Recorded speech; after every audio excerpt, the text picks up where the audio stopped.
All right, we're back for another episode of Masters of Podcasting. My name's Melissa. I'm Conley. And today we're going to talk about Season 2, Episode 3, Fight, Fight, Fight. Ding, ding, ding. Round 1. So one of the first things I wanted to talk about was gender schema as it relates to this episode. Mm-hmm. And before I fool everyone into thinking they're taking a psychology class, let me just break that down. I'm glad you will, because I don't know that I know very much about this myself. Well, essentially, gender schema is just the assignation of gender. Obviously, it's not just the cultural, it's not just the biological, it's all the different factors that present themselves and are typed into what makes someone masculine, what makes someone feminine, while gender aschematic or androgyny means that, either a person or a group of people draw from both the masculine and the feminine in order to create their own kind of gender. Not necessarily intersex, not necessarily transgender, but it's a blending of different social and cultural mores, as well as maybe any physical attributes which a person may have that might make them not just masculine, not just feminine. Something interesting, if maybe you were going to connect that kind of to one of the characters, because it occurred to me that in a way, I know Ginny is an androgynous herself, but she sort of represents that blending in a sense. She's very much a woman, but she's willing to take on other non-feminine, for the time period anyway, attributes. Being aggressive, being determined in what she wants. So maybe that's kind of a more realistic take on it, rather than just the social, very strict black and white gender binary that people like the father of the intersex child at the start of the episode really believe that's how the world works.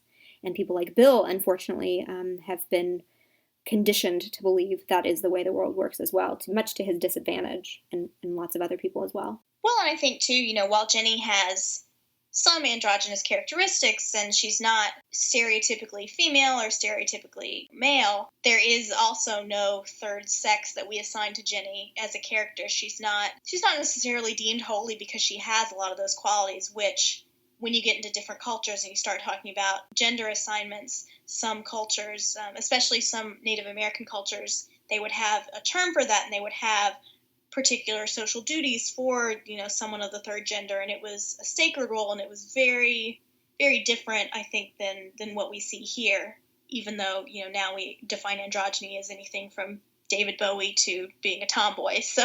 Yeah. Well, so this episode starts out with Ginny messing with her bracelet, actually, which kind of functions as a bookend, and I sort of saw that as a very clear sign, and I didn't catch it until the rewatch, honestly. But I think it's a clear sign that this is a very self-contained episode, and I know everyone said it's a bottle episode. Yes, of course it's a self-contained episode, but it's also, it kind of functions and exists inside of a universe of its own. Ginny starts the episode with her bracelet in the hallway, and she has to have her daughter connect it for her, tie it on for her. And then at the very end of the episode, Bill comes over and helps her reattach it to her hand after it very hilariously got stuck in his hair. But we'll get to that in a second. So there's very much a clear beginning and an ending, and that's also mirrored in the way that Ginny tries to get Tessa to recognize that fairy tales aren't necessarily real. Fairy princes could exist as well. Tessa can kind of make up her own stories in that way. And that's repeated again later when Ginny herself says, I want to see how it ends. I want to know how the fairy tale ends.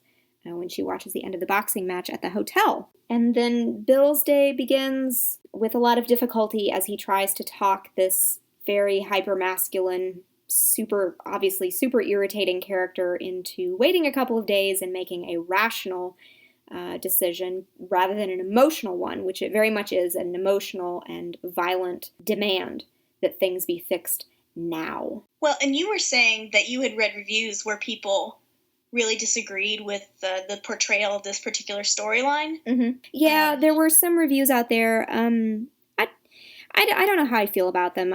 They raised some interesting points, but I don't know that I necessarily agreed with a lot of the arguments they were making. Certainly that this was not the best episode simply because it used an intersex person's difficulties and struggles as an infant child in order, as a backdrop against Bill's struggles in his masculinity. And I can see that to some degree.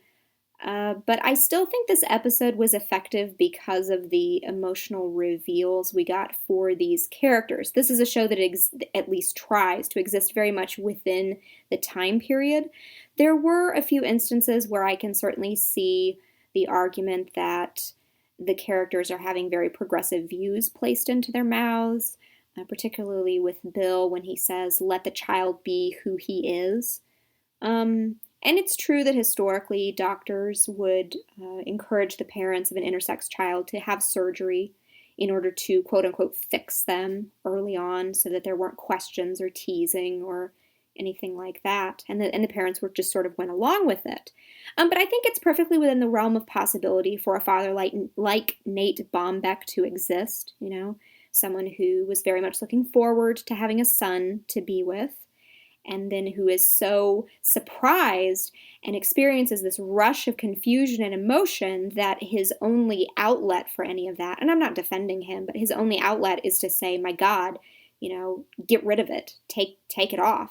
Well, and talking about social mores, one of the things that I was reading today, it was talking about obviously men generally are conditioned not to express emotion because, quote unquote, you're not a real man if you cry, if you express sadness, if you express, a need for any intimacy besides just having sex. And so really the only emotion you have left is rage, and that's pretty much what this guy just goes to. Yeah, that's kind of the only release that this guy has, the only vocabulary, I guess you could say, that he has to express his outrage. But I think there could even be a deeper level to it, and maybe I'm applying too much of a sympathetic analysis to this, like a fault of his own genes, like it calls his own manhood into question, like the fact that he's produced this child from his own body. What kind of flaws does he have inside of himself that would perpetuate this? So that's not to defend or espouse his views in any way, but it's not outside the realm of possibility for a parent to be the one to insist on a surgery like that. I think that's my opinion. Well, and especially too, I think with an intersex child, especially considering we are treating this as a show that is very specific to the 1950s, I think even today, kids who are born intersex physically, their parents are going to be very confused, and although they have more options and the doctors will talk with them more about the different kinds of treatments that are now available, especially then, I think parents would be very ignorant about their options. They would trust their doctors above all else, but they would also have this drive for their child to be quote unquote normal. They don't want their child to be teased, they don't want their child to be freakish, supposedly, and so that's the default setting is, well, how do we, quote, fix this child, not how do I question my values on gender in society. Yeah, absolutely. You were talking earlier that you had read a case study earlier today about someone that this actually happened to in real life. This was probably about 10 years ago or more. 10 years ago happens to be the date of this person's suicide, unfortunately. But in 1964, there was a pair of twins born, and one of the twins, David Reimer, the name he would eventually claim, when the twins were about 7 months old, they were both born biologically boys, so they weren't intersex children. But the doctors, for some reason, the twins had to have a circumcision because they were having medical problems, and their endocrinologist, recommended that this happen to relieve whatever issues that the twins were having. Well, they got the babies into surgery, and they started operating, and one of the babies, they did chemical acauterization in order to do the circumcision, and something went terribly wrong, and they basically fried off one of the infant's genitals. And so rather than trying to fix it, trying to do any sort of reconstruction or have any sort of outer apparatus, in later years, they just decided they were going to reassign the baby's gender and make him a girl. And so this girl lived to Brenda, as she was called when she was a girl. She was, they decided it was going to be hormone therapy and also psychological, and the psychiatrist who treated her, Dr. Money, really established his name on the success of this particular surgery, but it turned out that the surgery was completely unsuccessful. While they were able to reassign Brenda and to make Brenda a girl, she was very unhappy, and so at age 14, after learning some of the truth, I think, about what happened, she chose to live again as a boy and changed her name to David. And then David, in later years, was very shaken by this childhood experience and by so much of what had happened, and along with some added family trauma in later life, the death of his twin and a few other things, he committed suicide in 2004. So I think it was one of those things where watching this episode and then talking to you, Melissa, about some of the different outcries that we had in this episode about intersex children and this vehement, very violent reaction to the birth of an intersex child, I felt, not necessarily was warranted, but it seemed more true to life to me because I had heard of case studies like this where children had been physically reassigned and suffered for it. Right. I think the whole conversation obviously the whole conversation about gender roles spills over into the rest of the night that Bill and Ginny have together. And of course, we're going to talk about the fact that, yay, we got to spend all this time with them inside the hotel room, seeing them. And it almost makes up for the fact that we didn't actually get to see them having sex, which boo, always boo. But that's okay. That's okay.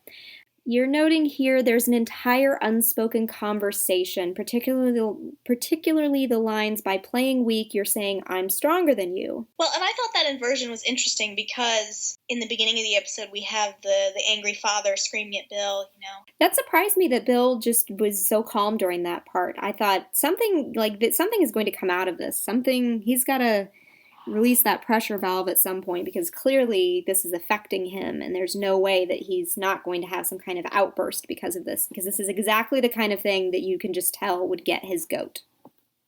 Well, especially with the mother, her coping reaction, she was trying to appeal to Bill and say, okay, can you write that down? Can you tell me more? I want to make sure that I know what to tell our friends and family about our child who was born intersex. She's really, I wouldn't call her progressive because she's not jumping in wholeheartedly. I'm so glad I have an intersex child. This is the greatest day of my life. She really is trying. She's at least open to understanding. She is. She's open level. To understanding. And I think because obviously she's carried this child and has nurtured it and loved it and felt it living, I think that's a huge part of the bond that she has with it. And so it's not it's not some freak of nature. It's something that she grew herself and nurtured for all these months. And so obviously I think that plays a role in it as well. Do we want to start off by talking about just the first sexual encounter that they have with each other? Okay, so this was something that was hinted at in a lot of the trailers, and it just made me nervous as hell because I was afraid it was going to become a consent issue, and I was praying that this would be something that the writers would be a hell of a lot smarter than to just do Game of Thrones on us. And luckily they did to some degree. I think this was played ambiguously. There are some people who have said Ginny didn't give enthusiastic consent. There were other little things throughout the episode. She kind of refers back to it a couple of times, and the words that she says, the phrasing that she uses doesn't exactly jibe with her being, like, that was awesome. And then there was also things like the musical cues, it wasn't like sexy time music. It was kind of like tense music. But at the same time, she is not the sort of person who is just going to stand there and take whatever someone throws at her. If she didn't really like it, she would have pushed him off. She would have, kicked and screamed and told him to fuck off and gotten her clothes and left. And you could argue that she doesn't really feel like she feels constrained by an inability to do that because Bill holds the keys to her professional future. But she, they kind of both hold a power over each other because she knows, he's played his hand. She knows that he likes her and he wants her and he wants to be around her. And she can just as easily revoke his access to her. They both they have some power to play with each other. It may be in different amounts, but they can get at each other in different ways. I saw it as Ginny, I think the more and more reviews that I've read and the more discussions that I've read about this, I think it's more ambiguous, but I certainly don't think that Ginny was afraid of him in any sense after it was over.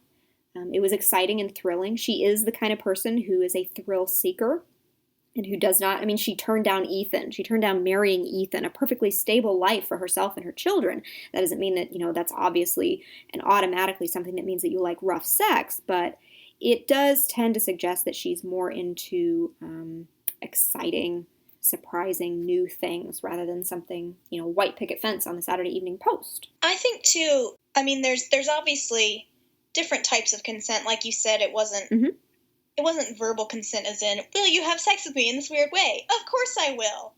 But at the same time, she did show, once she got over the shock of the violence of him just pressing her up against this wall, he turns her around, and then she looks at him, and then when he's kneeling down, and I think he's trying to, like, rip off her underwear, I think that's what's happening, but she puts a hand on his neck, and then her other hand is, like, gripping part of the wall in this sort of, I'm very excited for this to happen type of way. I wouldn't call it, I guess ambiguous is a word that I don't like to use for this particular situation, because while she doesn't have the verbal consent, she's obviously responding to him in positive ways. It's not, I'm just going to stand here like a frightened doormat, or, this thing is happening to me and I clearly am getting no enjoyment out of it. She calls it satisfying later on. She says that she liked it, but at the same time, it's that strange raw element of forcefulness that Bill has not used to this point with her ever. And so I think that's really what takes her by surprise. And so as soon as she gets over the what the hell factor, she eventually is able to reconcile it into this image of Bill that she's built up throughout their time together. Like, I mean ambiguous in the purest sense of the word. More unclear rather than unclear. Unwanted. Unclear is what is really the definition I'm going for. Right. But I don't know the two sides of the thing that I'm defining as unclear. Like, I'm not saying that, one side of it is rape and the other side of it is this awesome sexual encounter. It's just I think the intentionality is in question. No, because the writers, at least in this episode so far, now this could totally change as we go into other episodes, because I think that this is the theme of the season. Like, I think this is dominant power play, obviously, between the two of them. It's not something, like, it's not this broad thing that the writers are pointing to with a neon sign. It's not like, oh no, this thing happened, now we have to be concerned about this. Like, it happens, and she makes a couple of references to it, and they go on, and she's still there. And I think, too, it also piques her curiosity. It's not just, oh, this thing happened, and we're not going to talk about it, and it's this defining moment. It's her seeing an entirely inaccessible side of him, this one that's very primal, and even more primal than just sexual. And so she kind of sees this aspect to him, like, prim Bill Masters is going to put me against the wall, and then we're going to have some standing up sex.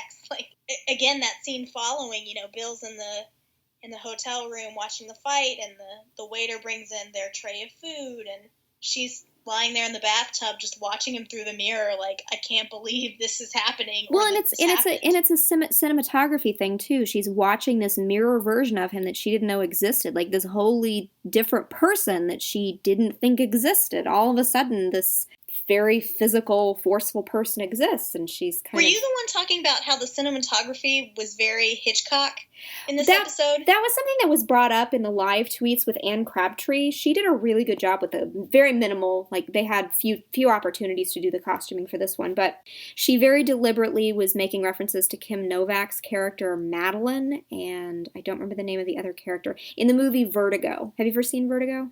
I have, but I'll tell you, when you just said the thing about the mirror images, the one that I thought of was Psycho, because there's a scene, and I can't remember exactly in the movie where this falls, but the way that it's filmed, I know what you're talking about. Lee standing by a mirror, and on one side, the side that is not her reflection, it's her true face. She's very, very brightly lit.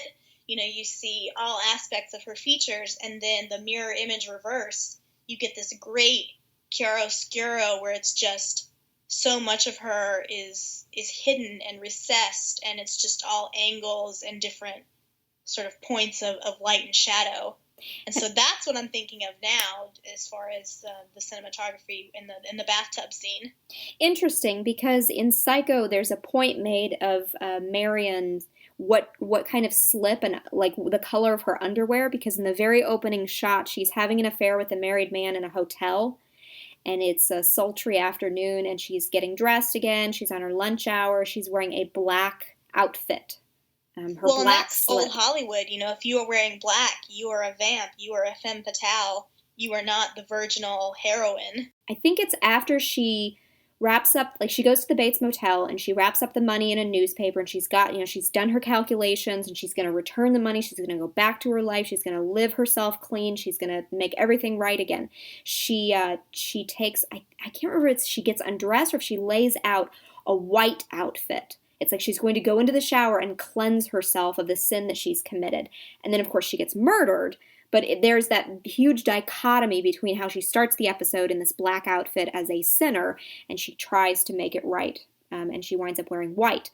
But in Vertigo, there's a very strong theme of duality. Kim Novak plays two characters, one of whom is playing the other, like she's role-playing as this other person. And there's this element of trying to, quote-unquote, fix a man's psychological issues. And there's, love and interplay and a lot of that kind of stuff in it. So it was a really good choice, and it was a really well done, subtle reference to it. Well, and now I'm thinking of Ginny's sort of white gray coat, and then her black slip and black underwear. And that's absolutely what happens in the movie. I love it. Kim Novak's character wears a very lush, plush white coat over a pure black outfit, and she wears a gray suit, which is a fantastic contrast against her like platinum blonde hair, which is not something that blondes wear. Blondes don't wear gray, and it works out really well. I need to watch Vertigo again. It's been too long. It's the best. I think it's I think it is probably my favorite Hitchcock movie. And mine is Psycho, so we're going Psycho's up there too. I'm a really big Psycho fan. I really like North by Northwest too. I think it has the best theme song out of all the Bernard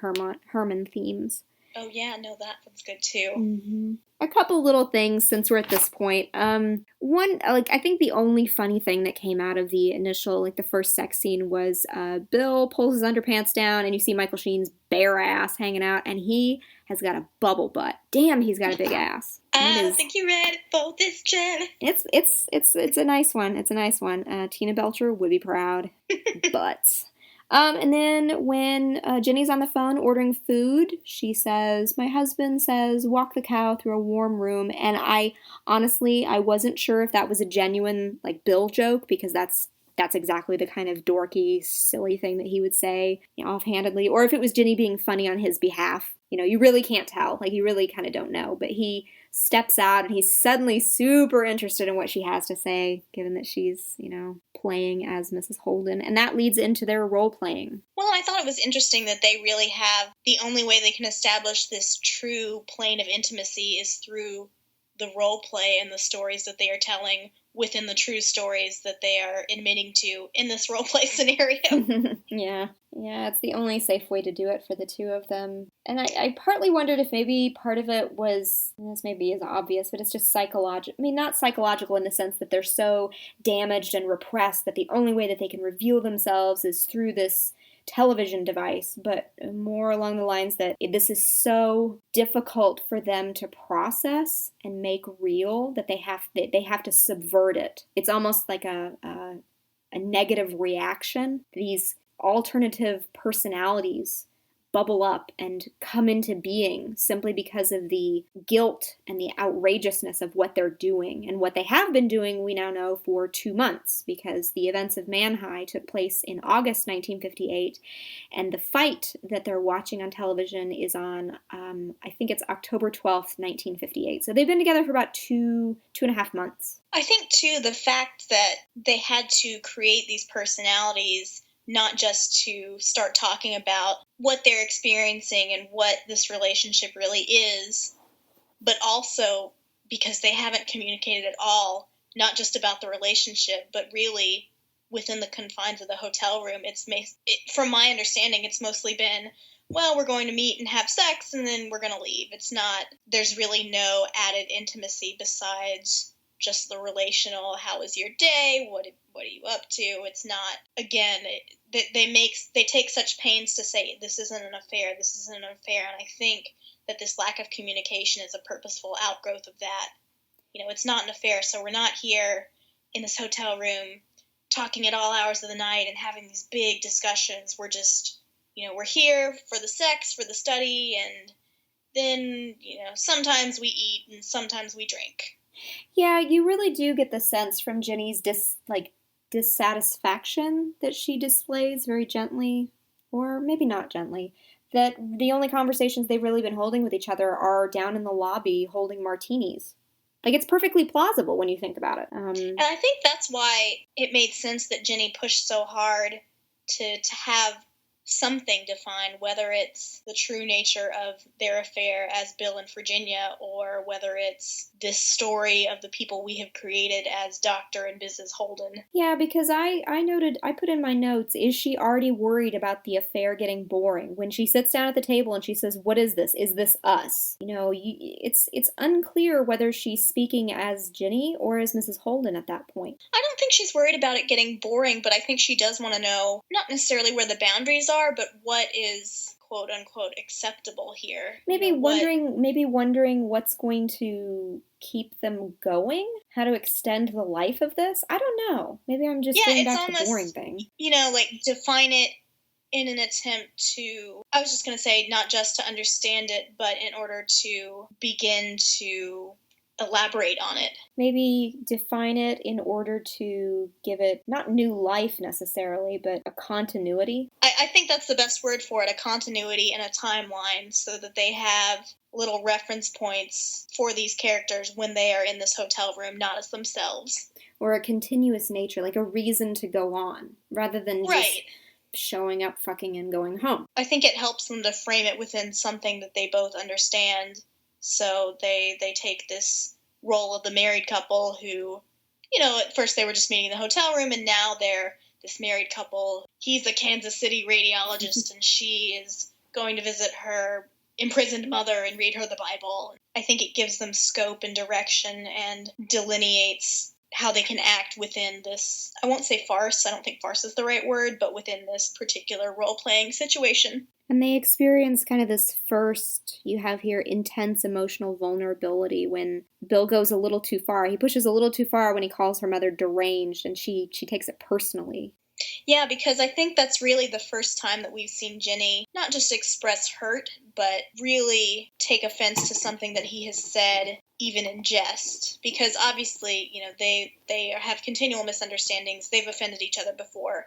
But this is kind of one of those, I would say, relationship type of arguments where, you know, he makes a joke or she does something that she thinks is going to be funny, and it really lands sour in the air. And so instead of them going from that and having this terrible misunderstanding, blah, blah, blah, per usual, it becomes this gateway to what becomes their evening of role play and storytelling. Because he genuinely, I mean, you could say he genuinely does think that she was making fun of them, that she was just horsing around, just screwing around with, you know, making shit up. And there she was actually kind of, you know, having fun with it and getting to expand a little creatively. And then right, so that's kind of the first linchpin. And then the penny drops, and he decides to take it, I think, much more seriously than he would have before. And so that really is what lends, I think, the trust and the establishment of real intimacy between them once he starts to take it as seriously as he recognizes that she is.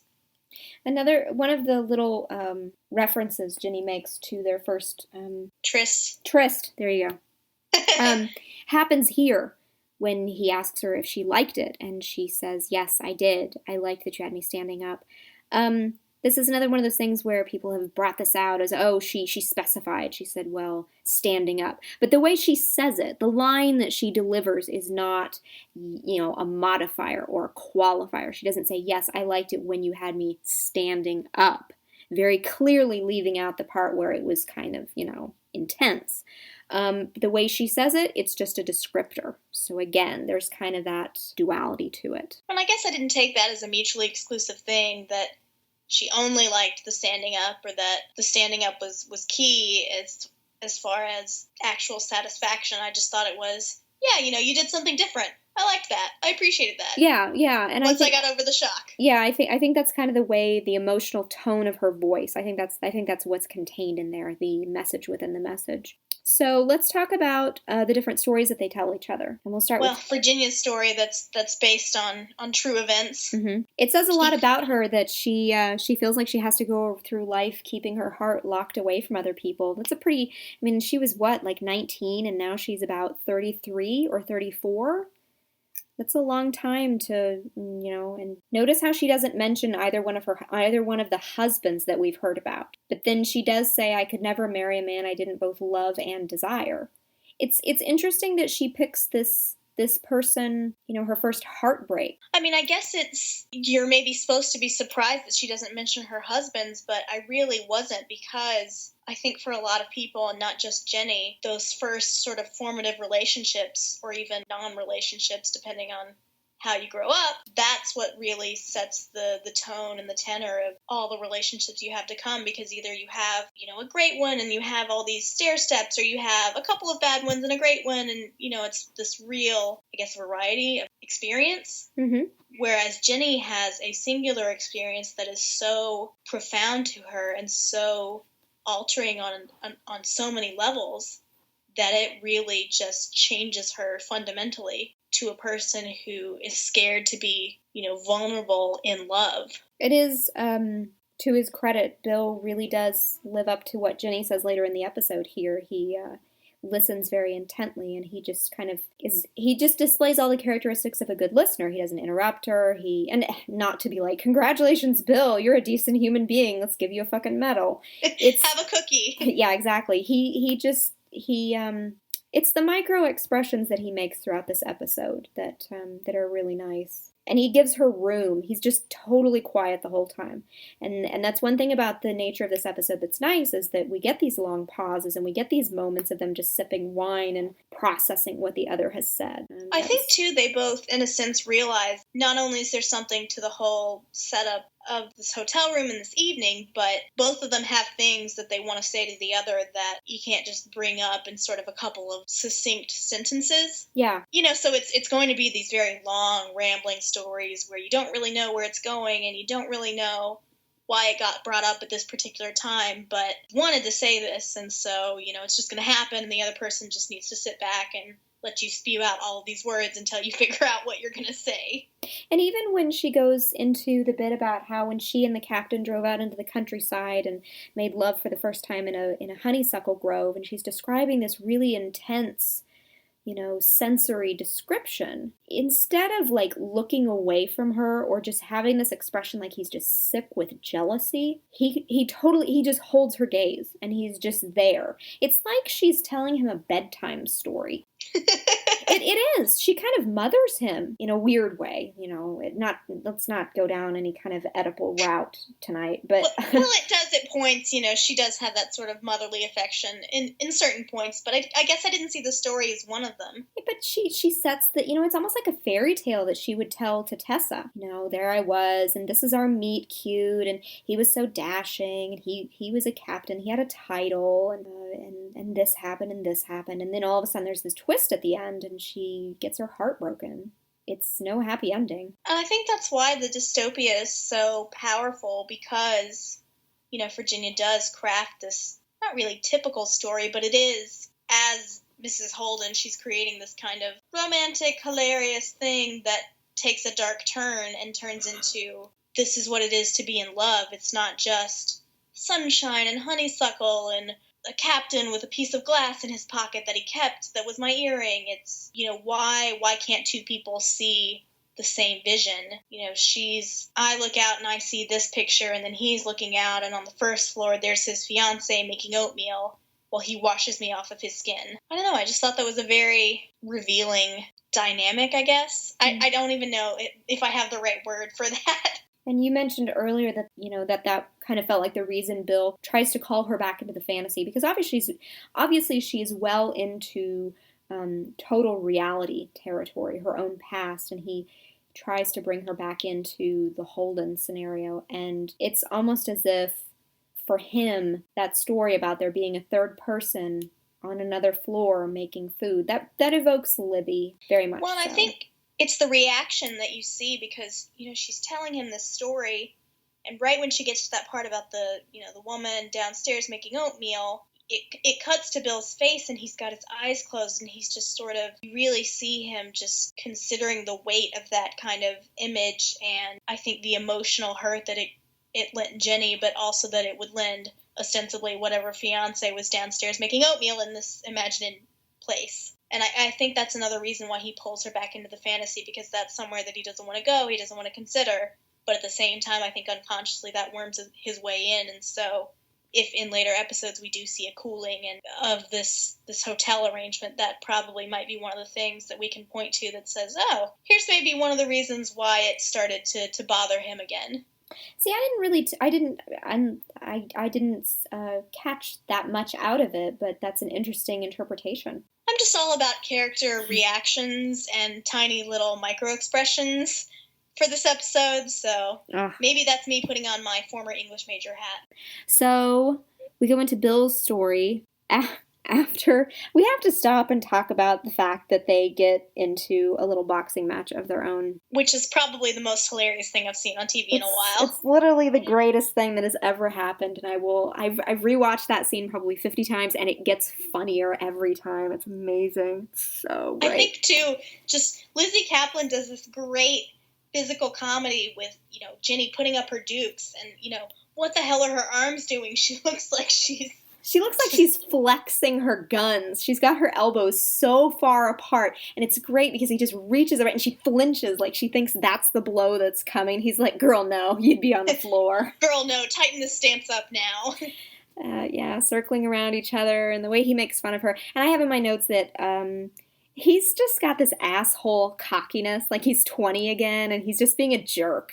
Yeah, it's just like a couple of high school kids, here we are in the back lot, and throw a punch at me, it's going to be hilarious. And then, he grabs her arm and kind of wrestles it around like, that was a stupid punch. And she gets mad. It's not just that. We hear Bill, and I know I've gone on about this forever, but I just love, I love that the fact that we hear Bill laugh for the first time in this episode. It's this big monumental, I guess you could take it that way, big monumental thing, and he has a laugh like an asshole. He has an asshole laugh. It's fantastic. So great. So great. He giggles like a jerk. And you're right. That was pretty classic. She throws a punch at him. It's the second to last one, and he pulls her and swings her arm around like they're just playing, like they're just flirting with each other. It's another excuse to put their hands on each other, and she's totally serious. Like, she's taking this so personally. She's so competitive. And, she has every right to be, because he is kind of diminishing the, I don't know, her the seriousness of it. Yeah, the seriousness of it, and the fact that she's trying to, relate to him in some way. And he actually says, come on, Ginny. Like, he hasn't called her Ginny since the pilot episode. Come on, Ginny. See, I notice things like this. I notice whether or not Bill laughs, and whether or not Bill laughs like a jackass. And then she gets her bracelet caught in his hair, which is the crowning moment of this series. I just love... My favorite part was Ginny was like, I'm going to call downstairs. They can bring us some scissors. And Bill just looking so put out that she doesn't have any sort of nail shears or product in her purse. Like, this is a failure against humanity. The look of annoyance he crosses his face is just, it's beautiful. If you didn't catch on the first time, go back and rewatch it and just watch Bill's face the whole time. Like, he just looks confounded by the possibility that a woman would not have a pair of scissors in her purse. Like, how could she not? How dare she? I still wish that they had called downstairs for some assistance, because I think Elliot, the hall boy, would have just lost his shit to see the two of them stuck together like that. Yeah, of course, having to saw it. And he goes in the bathroom and is rubbing butter out of his hair, and she gives him a haircut, which is my favorite intimate trope of all time. A woman giving a man a haircut. That is awesome. And of course, the glassy look that comes over his face. Yeah, and he kind of closes his eyes for a second. Again, more non-sexual touching that leads into this intimacy, and Bill finally opens up and tells this very tragic story. And I think, too, on first watch, maybe you don't catch just how purposeful it is, because it seems kind of off the cuff and sort of unplanned. Like, well, we're having this revealing conversation, and while we're here, I might as well tell you about my traumatic childhood. But when you consider especially that he and Libby have been married as long as he claims that the Holdens have been married, and she doesn't even know the details of this. This is a reveal that he is purposefully giving to Virginia, not just as a reward, but just because he feels like he needs to. I think that's telling in and of itself. He's very purposely, I mean, you're right, he's very purposely telling her this, but he's very conscious of the fact that he's telling her this. In a lot of other situations, someone telling someone else a very revealing story about themselves and getting caught up in the details, and they forget where they are, and they forget that they're telling all of this, and then they suddenly realize it, and then they have to pretend like, oh, but none of that was really true.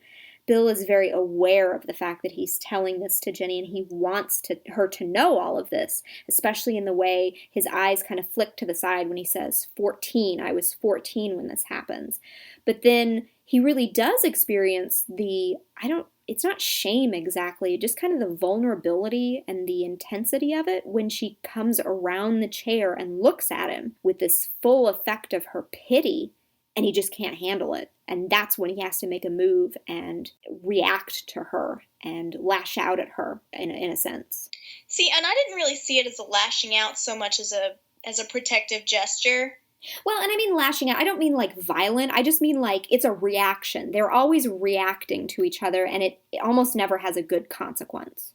Yeah, no, I'll agree that it's a reaction, because I think a lot of what they do, it's almost game theory to me, because it's one person moves and then the other person moves to either confront them or misdirect them or set that person's attention on something completely different. But you're right, it's essentially a way to maneuver out of this very intense state of vulnerability and pathos back into an intimacy that they are well familiar with and well versed in, which is sex. Did you find it surprising that Ginny wanted to cover herself back up again, considering that they've seen each other naked dozens of times by now? I think under the intensity of this situation, it surprised me a little, but not as much, I think, as we're meant to be surprised. Because Bill just has this look on his face, and you're not sure whether he's just going to go completely primal again and just, throw her down and they'll start making out. But he looks at her for so long and scrutinizes her, not in any, I think, meaningful way, but he just...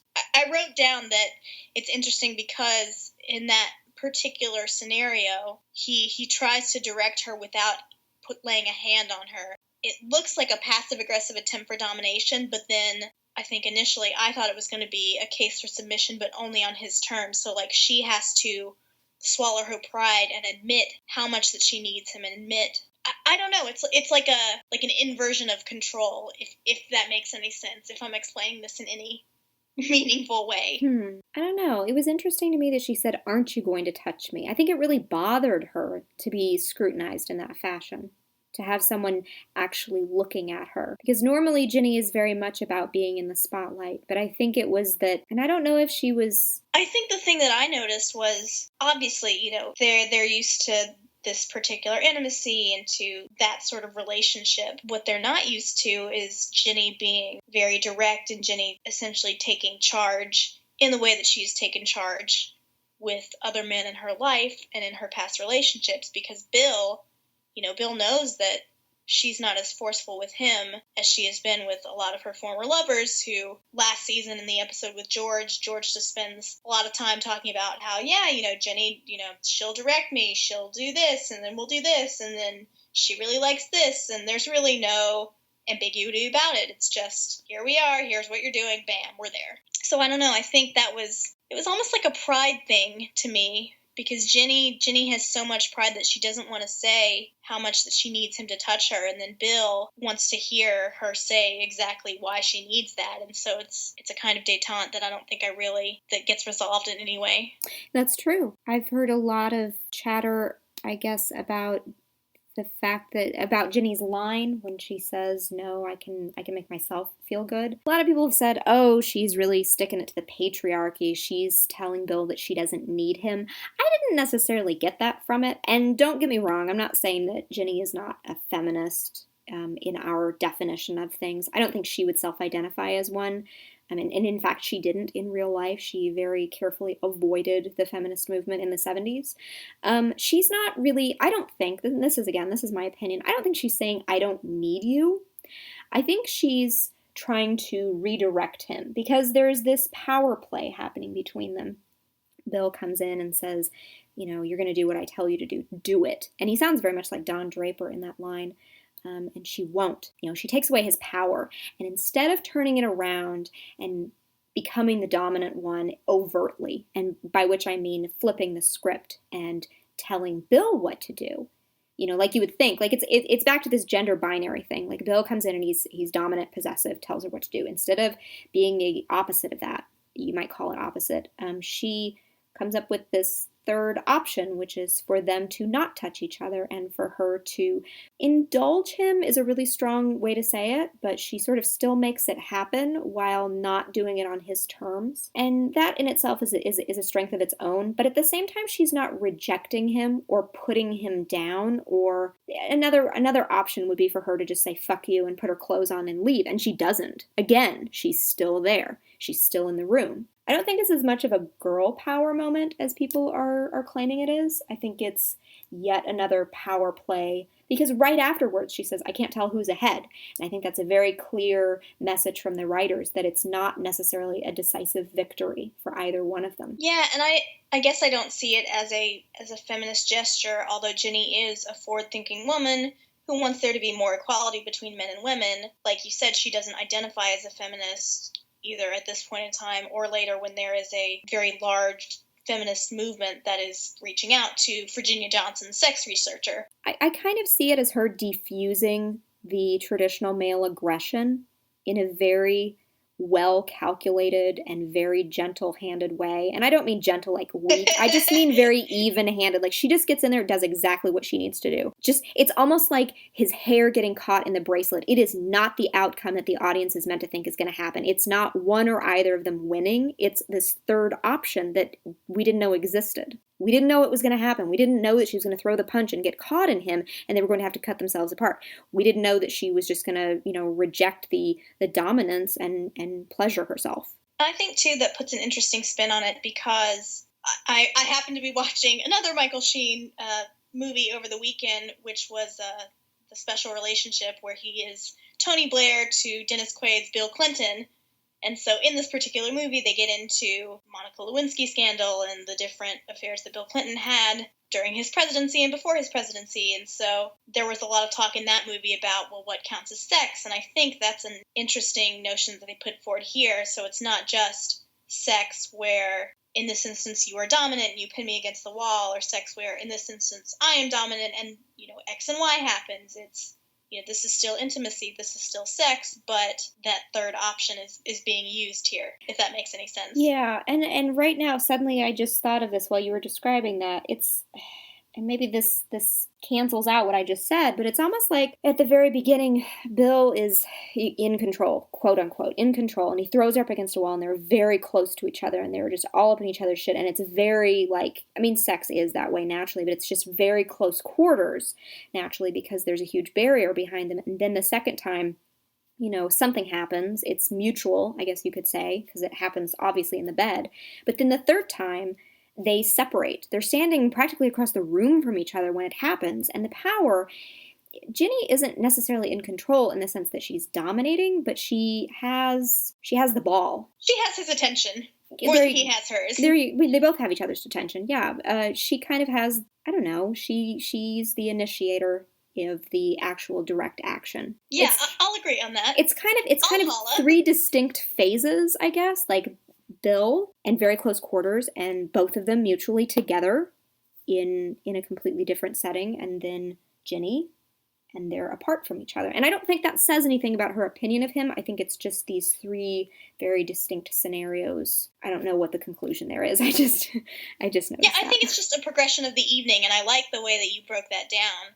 But again, I don't think it's thematic. I don't think it says anything about them necessarily. See what happens right after that. They start talking about taking the pain, essentially, and Bill finally makes his final revelation. He makes 2 to Ginny's 1 in this episode, and it's not like both of their various revelations are very emotional and very revealing about themselves, but this is particularly hard-hitting that Bill's dad used to beat him up for apparently any reason. And this was a big divergence from the biography, because I was surprised that they stuck with the boxing metaphor in having fictional Bill's father just punch him. Now, and I don't mean just.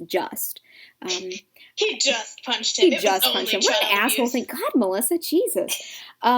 He punched him. In real life, Bill's father would take his belt off and whip him with, specifically, not like the part, like the end, the whole end. He would hit him with the buckle end purposely to draw more blood, to make a bigger impact. It was purposeful. And the fact that Bill has internalized this as an adult and turned it from, I had no choice to accept this as a child, into, I'm proud of the fact that I was able to withstand this and I'm still here, and look at me, I'm this self-made man, and I'm wealthy and I'm intelligent and I have this big career. And I wonder, too, if that's an outgrowth of some of his interactions, not just with Essie last season, but just generally, the course of things that we've seen over the past almost season and a half. I don't think this is something that Bill could have said a couple of years ago. I don't think there would have been that same relational quality. I am successful because my father did these horrible things to me and I still survived. And you're right, there is definitely an element of Essie in there, that denial, it was just us horsing around, this was really the best thing for me. It made me into the self-made man that I am today. And Jenny expresses, I think, very progressive views by looking at him and saying, no, that's horrible, and I'm not going to agree with you just because of how shocking this is, and because I don't have anything to say. Like, I have something to say about this, and it's this. And I did really like that she recognized very astutely that she was not going to get through to him by saying something like, well, no, that's all completely wrong, you were a child, because he's always going to have some excuse to hand wave that aside, even though he surely knows that that's the worst possible thing, to try to justify what his father did to him deep inside. But she couches it after having mothered him, after, having had this moment with him with the haircut. She couches it in language talking about Henry. And she only says Henry's name. Maybe she doesn't even say Henry's name in that last speech. She just said, that's not how I don't want my son to be a boxer. He's internalizing this so fully and immediately. And she is warning him or encouraging him in the future to be honest with her. If you're hurt, say something. Yeah, I saw it not necessarily as warning, but definitely as, I don't know, I think encouragement is too positive a word, but you know what I'm saying. Right. That push to really renew that type of same emotional intimacy, and not just, oh, well, we were horsing around, it's fine. Yeah, it's encouragement, I guess, to be his most authentic self, like the person that's hidden underneath all of this posturing machismo. Right, beneath the prim proper and the machismo and the ego. Yeah. Whoever you are underneath all that. Whatever you are. Let that out. So then Elliot comes back in. He's around a lot this episode. Elliot. And he has a very, he instantly recognizes that this is what it is. I love that he walks in and she's tried to fix the bed as best she can. And she kind of looks back over her shoulder like, well, I guess he's just going to know.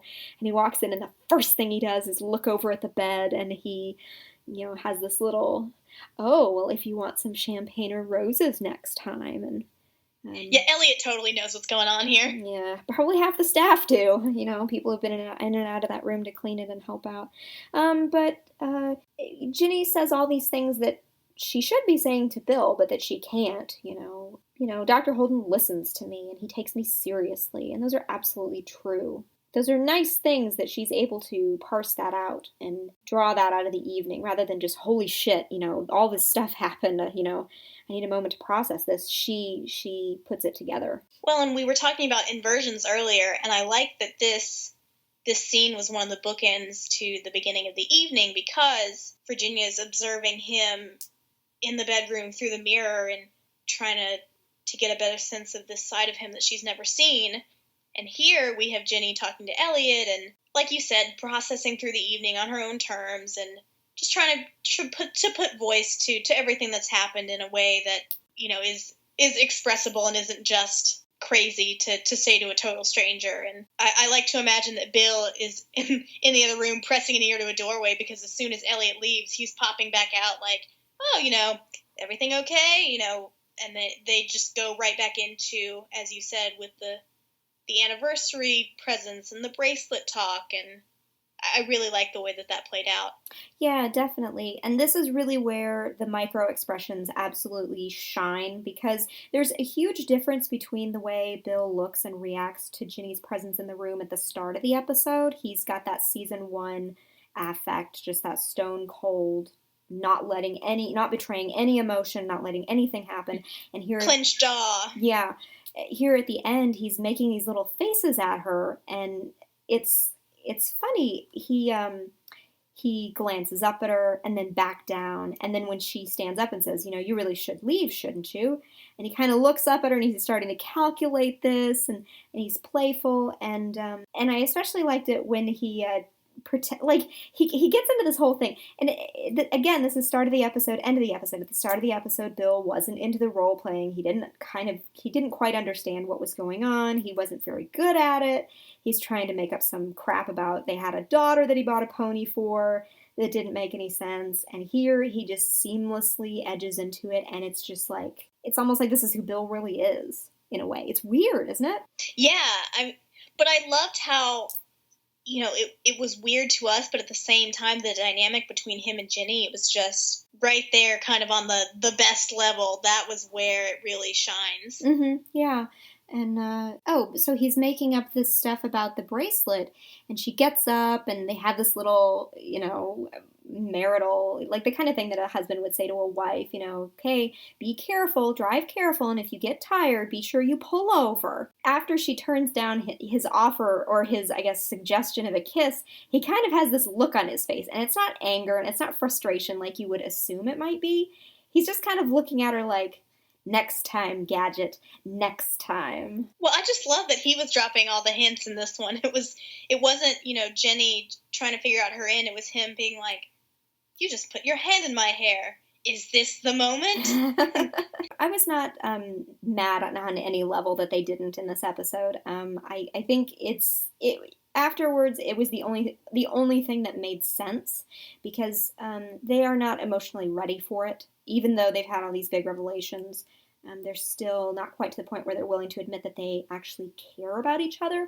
And I know that Bill and Ginny are never on the same page at the same time, and that's true, but that doesn't mean that they don't take steps forward with each other. What Ginny did halfway through the episode when she told him, no, I'm not going to do that for you, she responded to him rather than just knee-jerk reaction, and that was a move forward, a very definitive milestone forward. And I think they may drag it out throughout the season, but I think it's going to be more meaningful than just 3 episodes in. Like, objectively, that's too soon.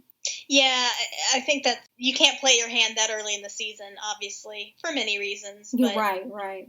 I think the payoff for this episode is going to come later down the road. It's right. Not just, like you said, the fact that they're moving forward together and not just reacting. It's not just that they have this reciprocity of vulnerability, but it's also the fact that they're acknowledging we have human feelings. We're not just in this for a purely observational study. Exactly.